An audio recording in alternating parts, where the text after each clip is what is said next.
se on käyttänyt heittaria. Lentäjä löytyi. Eikä oo edes loukkaantunut. Vähän säikähtänyt vaan. Joo, jätkä lähti karkuun sieltä. Aikamoinen, niin voisiko sanoa, että täystuho.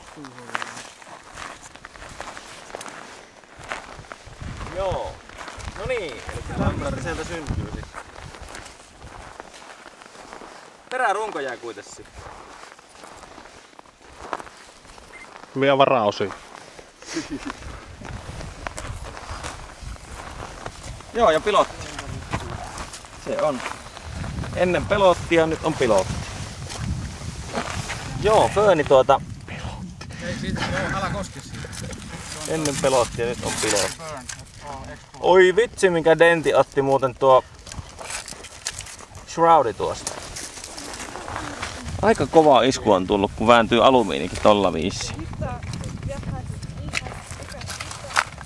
Saa nähdä. Tää voi olla ehkä bion tasapainottava. Ei tää muuten pyöri enää tämä. Katsotaan. Ne suuttimet on molemmat taittunut, että samalla lailla mä luulen, että ei se ainakaan siitä johdu, että se olisi lähtenyt taitumaan. Se näyttää siltä, että vain molemmat samalla lailla näyttää. Ne on tällä, missä asennossa se tuli alas? Se vissiin kaatui se kääntyy. Minusta se näytti, että se kuitenkin lähti näin. Katolle se varmaan tuli.